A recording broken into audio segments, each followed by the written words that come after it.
শয়তানের লাড়ুর এলাকায় আছি, পানিতে তলায় গেছে, দেখা নেই যে সামান্য বৃষ্টিতেই। এটা হচ্ছে শয়তানের লাড়ু।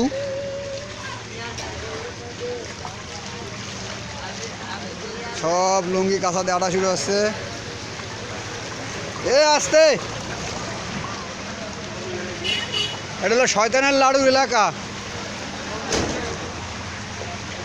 শয়তানের লাড়ু চেনেন আপনারা? এই শয়তানের লাড়ু এলাকা দেখেন পানিতে কি অবস্থা, সামান্য একটু বৃষ্টি নামছে।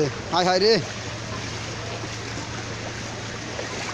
আমি ভিডিও দিতেছি শয়তানের লাড়ু এলাকা। হ্যাঁ, ডাইঙ্গে পানি বলে ছাড়ছে, টাকা বাঁচাচ্ছে। এই বৃষ্টিতে যদি এরকম পানি বাঁধে তাহলে সামনে আরও সময় আছে, তাহলে কি অবস্থা হবে। এই দেখেন আমার পিছনে কত লোক।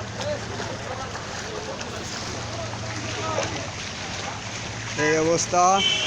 আজকের ইলিশ মাছ পাওয়া যাবেন, এর মধ্যে বড় বলে ইলিশ মাছ আছে, যাবেন না? বড় বড় ইলিশ মাছ পাওয়া যাবে একটু পরে। পরবর্তীতে আবার ভিডিও দিব নি, দেখেন।